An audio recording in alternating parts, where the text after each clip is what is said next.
Paneer masala curry restaurant స్టైల్లో gravy వచ్చేలా ఇంట్లోనే చేసుకోవచ్చు. ఈ ప్రాసెస్లో ఒక్కసారి ట్రై చేయండి, టేస్ట్ చాలా బాగుంటుంది. వంట రాని వాళ్ళు కూడా చాలా సింపుల్గా చేసుకోవచ్చు. రోటీస్కి మంచి కాంబినేషన్ అంటే పన్నీర్ కర్రీనే కదా.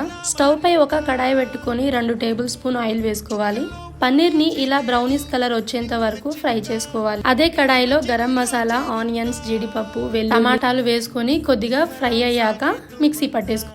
ఆ తరువాత కడాయిలో కొద్దిగా ఆయిల్, సాజీరా, బగారాకులు వేసుకోవాలి. ఆనియన్స్, ఒక పచ్చిమిర్చి, పసుపు వేసుకొని మంచిగా ఫ్రై అయ్యాక మిక్సీ పట్టుకున్న పేస్ట్ ని కూడా వేసుకొని ఉప్పు, కారం, గరం మసాలా పౌడర్ వేసుకొని ఆయిల్ పైకి వచ్చేంత వరకు కుక్ చేసుకోవాలి. అలాగే పన్నీర్ ని కూడా వేసుకొని తగినంత వాటర్ పోసుకొని కొద్దిగా కుక్ చేసుకోవాలి. అసలు కసూరి మేతి, కొత్తిమీర వేసుకొని సర్వ్ చేసుకోవడమే. అంతే, యమ్మీ యమ్మీ పన్నీర్ మసాలా కర్రీ రెడీ అయిపోయింది. మీరు కూడా ట్రై చేసి ఎలా ఉందో చెప్పండి. మరిన్ని వీడియోస్ కోసం నా ఛానల్ ని సబ్స్క్రైబ్ చేసి సపోర్ట్ చేయండి.